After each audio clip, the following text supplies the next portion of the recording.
Essa redução que o Rodrigo nos trouxe dos valores do gás natural, essa redução veio depois de algumas declarações do ministro de Minas e Energia, Alexandre Silveira.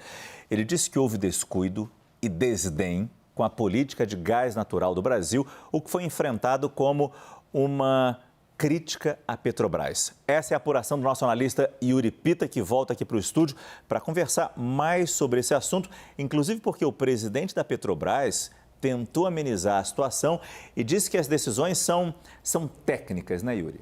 É isso, Márcio. Hoje houve um café da manhã da diretoria da Petrobras com jornalistas para fazer um balanço dos 6 meses da atual gestão lá no Rio de Janeiro. Estava por lá na sua cidade e peguei a ponte aérea para chegar aqui a tempo de poder entrar no prime time na noite de hoje.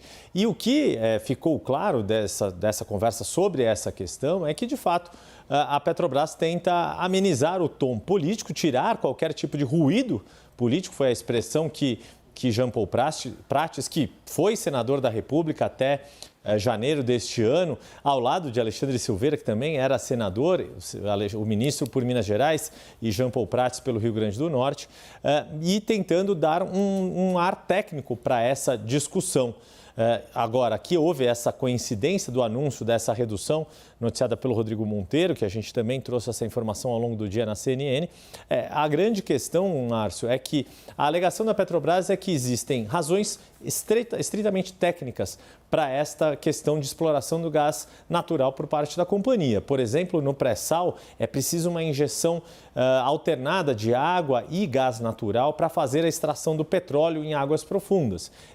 Este foi um dos objetos de críticas de que a Petrobras teria uma quantidade ali de injeção desse gás natural superior à média mundial. E o que a Petrobras argumenta é que esse tipo de questão ela tem fundamentos técnicos. Seja como for, uma outra frase que foi curiosa de Jean Paul Prates é que falou, olha, esse debate é o que nos faz, a discussão técnica é importante, é válida, a gente tem humildade para ouvir as críticas técnicas e capacidade de tomar as decisões técnicas, ou seja, dizendo, olha, ok, podemos ter esse debate do ponto de vista técnico e as soluções que nós, como companhia, tomamos são tomadas do ponto de vista técnico também. Agora, é interessante que o presidente da Petrobras, Jean Paul Prates, também falou que ainda não desistiu da exploração de gás, que a gente está falando de gás, mas também de petróleo, naquela margem equatorial, lá perto da foz do Amazonas, extremo norte do Brasil. Ele ainda sonha com isso. Não só sonha, como conta com isso para os resultados esperados pela empresa, Márcio. E por que isso? O que a Petrobras alega é que tem uma argumentação também técnica e jurídica para manter essa atividade.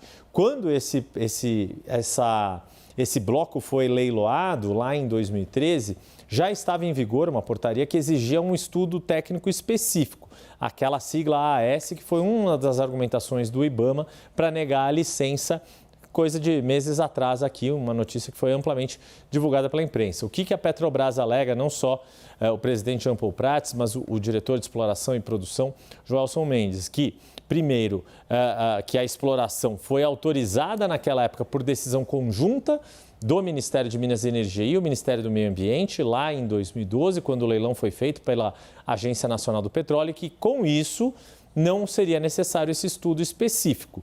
E isso foi reiterado 2 semanas atrás, segundo a Petrobras, por uma decisão unânime de ministros do Supremo Tribunal Federal, decisão esta que foi encaminhada pela Petrobras ao IBAMA naquele pedido de reconsideração.